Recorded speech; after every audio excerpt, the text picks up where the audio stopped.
Je n'aurais jamais imaginé que mon amour pour Bruno me mènerait aux limites de l'impossible. Mais quand il m'a demandé quelque chose de dévastateur, tout a changé. Ma vie avait été des montagnes russes depuis que Bruno, mon mari, avait été emprisonné. C'était une routine de visite en prison, de désespoir brisé et une sensation constante d'insécurité. Mais je n'aurais jamais pensé que la situation atteindrait le point où j'étais sur le point d'arriver. Tout a commencé un samedi après-midi alors que j'étais à la maison, en train d'organiser les papiers de l'avocat pour la prochaine audience de Bruno. Le téléphone a sonné, et la voix à l'autre bout du fil était la sienne, différente. Il y avait quelque chose de sombre, un ton d'urgence que je n'avais jamais entendu auparavant. « J'ai besoin de te demander quelque chose de très sérieux, » a dit Bruno, la voix rauque, presque chuchotante. Un frisson a parcouru mon corps en imaginant 1000 possibilités.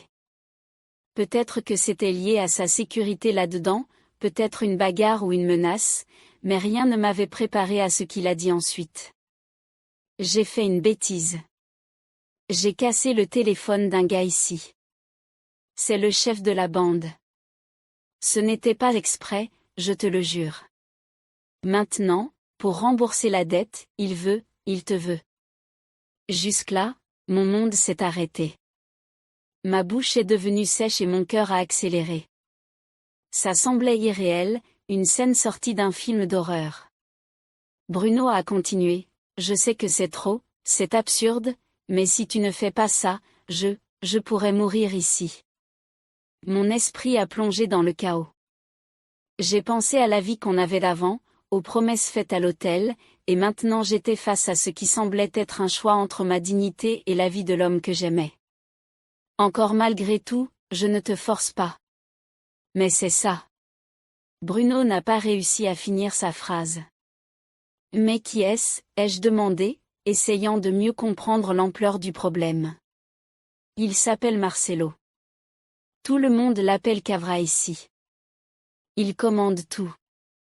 Si tu vas lui parler. Peut-être. Ma main tremblait en tenant le téléphone, mes pensées étaient confuses, mais une chose était claire, je ne pouvais pas laisser Bruno mourir. La semaine suivante, je n'ai pas réussi à bien dormir, entre des sanglots étouffés par l'oreiller et le poids du choix sur mes épaules. J'essayais de penser à une manière de sauver Bruno sans avoir à faire ce qu'il m'avait demandé, mais il n'y avait pas d'issue. Chaque solution que mon esprit proposait était écartée par la dure et cruelle réalité que Bruno m'avait présentée. Il n'y avait pas assez d'argent pour payer la réparation du téléphone, pas quand le vrai coup était l'humiliation de me soumettre au chef d'une bande. Le vendredi, je me suis habillée avec une tenue que je pensais appropriée, quelque chose qui montrait ma vulnérabilité mais qui ne me laissait pas trop exposer. Je me suis dirigée vers la prison, chaque pas lourd comme si je marchais vers mon propre jugement. En arrivant sur place, j'ai été conduite dans une salle séparée où un des gardiens m'a dit d'attendre. Après quelques minutes qui ont semblé éternelles, la porte s'est ouverte, révélant un homme grand avec la tête rasée et des yeux qui semblaient me transpercer.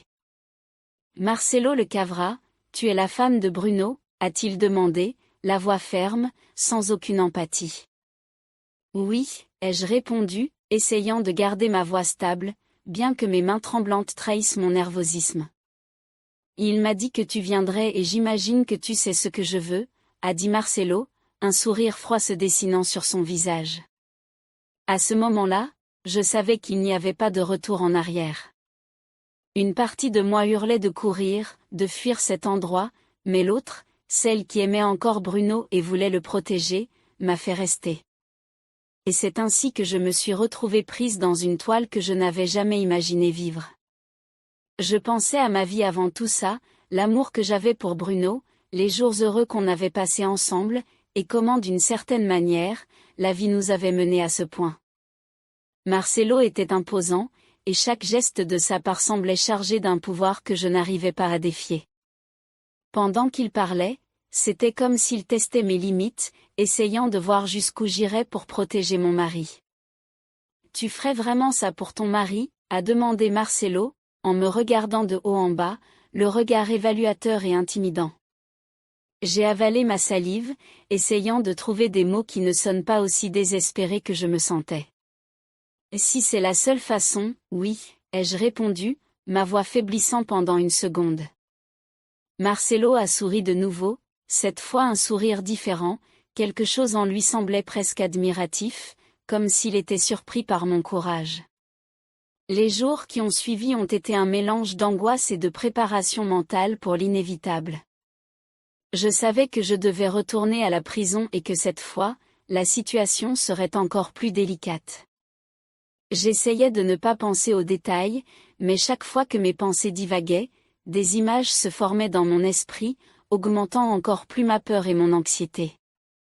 Lors de la deuxième visite, Marcelo m'attendait déjà, une fois de plus avec ce sourire énigmatique qui me faisait me sentir si petite. Il s'est approché, a touché ma main avec un geste presque délicat, ce qui m'a encore plus troublée. « Tu as du courage, fille » a-t-il dit, et cette fois, il y avait quelque chose de plus doux dans son ton, comme s'il y avait une pointe de respect. Mais ensuite, il m'a tiré plus près de lui, et à ce moment-là, j'ai su qu'il n'y avait plus de retour possible. C'était le début d'un chemin sombre et tortueux, un chemin dont je ne savais pas si je pourrais revenir. Cette nuit-là, je n'ai presque pas réussi à dormir. Je me suis tournée dans mon lit, tout mon corps tendu, la peur et l'anxiété prenant le dessus sur chaque partie de moi. J'ai pensé à Bruno, seul dans sa cellule, entouré de dangers que je ne pouvais même pas imaginer. J'ai pensé à Marcelo, à ses yeux froids et calculateurs, et à ce qu'il attendait de moi. C'était comme si j'étais entraînée dans un abîme sans fin, sans aucune chance de m'en échapper. Le lendemain, j'ai reçu un appel de l'avocat de Bruno. Il m'a dit que la situation était compliquée, que Bruno devait régler cette question avec Marcelo de toute urgence, sinon les conséquences pourraient être irréparables. Cela n'a fait que renforcer ce que je savais déjà, il n'y avait pas d'autre option. Je devais faire ça, même si chaque fibre de mon être criait pour que je fuis. Lors de la troisième visite à la prison, il était plus détendu. Il m'a regardé d'une manière différente, comme s'il savait déjà que j'étais prête à faire ce qu'il voulait. Le gardien nous a laissés seuls, et Marcelo s'est approché de moi à nouveau, cette fois en me tenant par la taille et en me tirant près de lui. Mon cœur battait si fort que je pouvais entendre le bruit dans mon oreille, et j'ai fermé les yeux, essayant de repousser toute la peur. Enfin, fille, je savais que tu n'allais pas me décevoir, a-t-il dit, sa voix basse et froide, tandis que je sentais son toucher se renforcer.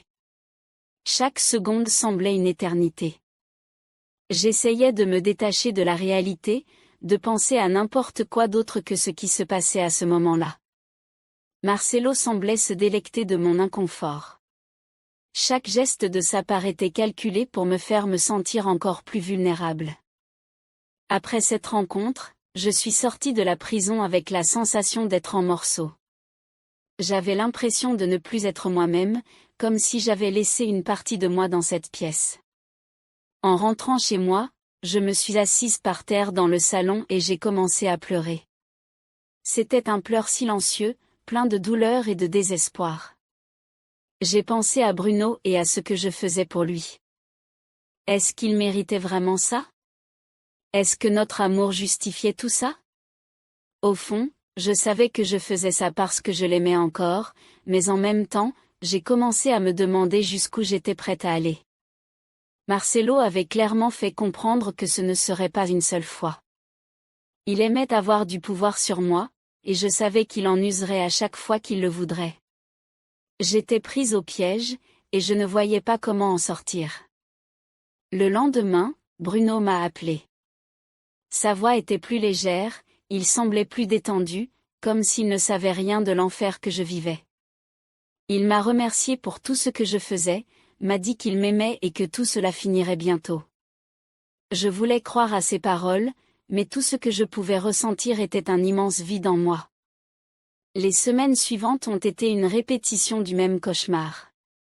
Chaque visite à la prison était un rappel de combien j'étais perdue, de combien je m'étais sacrifiée pour Bruno. Marcelo continuait à me mettre la pression, et je sentais que je m'éloignais de plus en plus de celle que j'étais avant. Ma vie tournait autour de cet homme, de cet endroit, de cette dette qui semblait ne jamais finir. Marcelo a commencé à apparaître dans mes pensées, même quand j'étais à la maison, loin de la prison. Je me surprenais à penser à son regard, à son toucher, et cela me faisait me détester moi-même. Mais d'une certaine manière, il y avait aussi une étrange curiosité, une sensation que je n'arrivais pas à expliquer.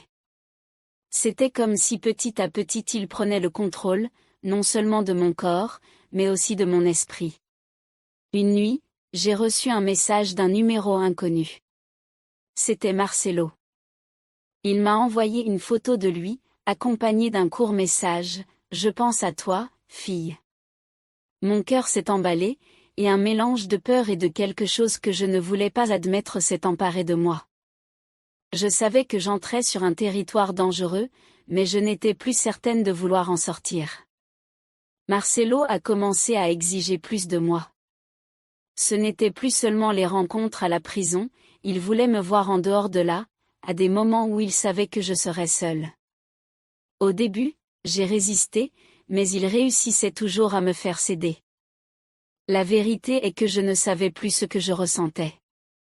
Une partie de moi haïssait cet homme, mais une autre partie était intriguée, attirée par le danger, par la façon dont il me faisait me sentir vivante d'une manière que je n'avais pas ressentie depuis longtemps. Je l'ai rencontré dans un motel à la périphérie de la ville. En entrant dans la chambre, Marcelo était déjà là, m'attendant avec ce sourire qui me faisait me sentir si petite. Il s'est approché et m'a attirée contre lui, et j'ai eu l'impression de perdre tout contrôle. C'était comme si à ce moment-là, j'avais cessé d'être l'épouse fidèle, la femme qui faisait tout pour sauver son mari, et que j'étais devenue quelqu'un de complètement différent. Après ce jour-là, je savais qu'il n'y avait plus de retour possible. J'étais attachée à Marcelo d'une manière que je ne pouvais pas expliquer, et ce n'était plus seulement pour Bruno, c'était pour moi, pour le besoin de ressentir quelque chose qui soit différent de la douleur et du désespoir qui avait dominé ma vie ces derniers mois. Les choses entre moi et Marcelo ont continué à évoluer d'une manière que je n'avais jamais imaginé possible.